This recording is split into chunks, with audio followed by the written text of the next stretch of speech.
So in terms of our NAV growth in 2017, that was very much driven by the underlying portfolio growth combined with a number of property disposals that also enhanced the return.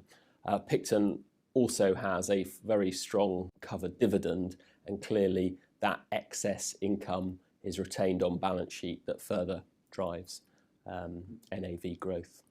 In terms of earnings, good activity within the portfolio during the year.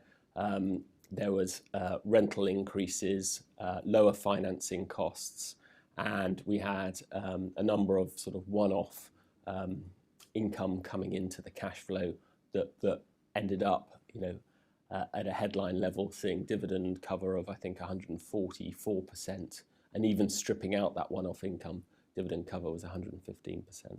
In addition to the overall portfolio growth during the year, where we made disposals, because those were NAV accretive, those further boosted NAV growth. The other thing that impacted positively on earnings was the repayment of our zero dividend preference shares, and that obviously reduced finance costs and had a positive impact on earnings. And as we look forwards, we'll have a positive impact next year because we'll have those lower debt costs for the whole 12 months rather than just from October 2016. The industrial bias is something we're very comfortable with at the minute, but Picton can invest across sectors and geographies. So at the minute, it just so happens we have an industrial bias. We think that's right for where the portfolio and indeed the market is at the minute, but that can change over time.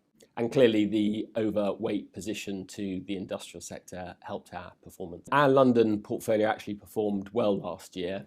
In particular, where we made disposals, those were made at premiums to valuation, and that actually contributed to performance rather than detracted.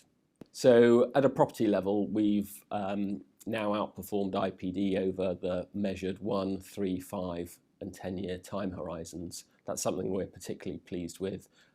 Even more so that our performance more recently has been stronger than when we were an externally managed vehicle.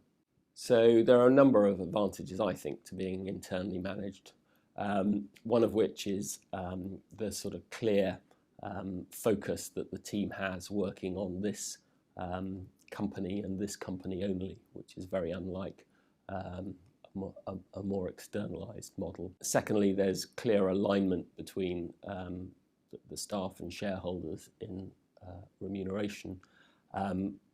Speaking sort of personally, we've had a good track record as an internally managed business, both in terms of underlying performance and in terms of NAV growth. I think we're up 125% since we internalised.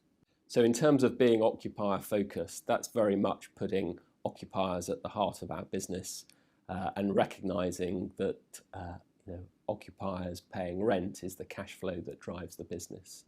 And we want to manage that cash flow, de-risk the cash flow, and looking after our occupiers, treating them well, is very much at the heart of what we do. We have something called a Picton promise, which very much puts occupiers at the centre of the business. In terms of being opportunity-led, that's very much looking at the property market in the round, and that's where talking about investing across sectors and geographies, it's where the opportunity is. So examples of what we've done in the portfolio, for example, converting office accommodation to residential accommodation, or indeed in this last 12 months converting industrial accommodation into leisure uses, has all been an opportunity that in itself has crystallised value.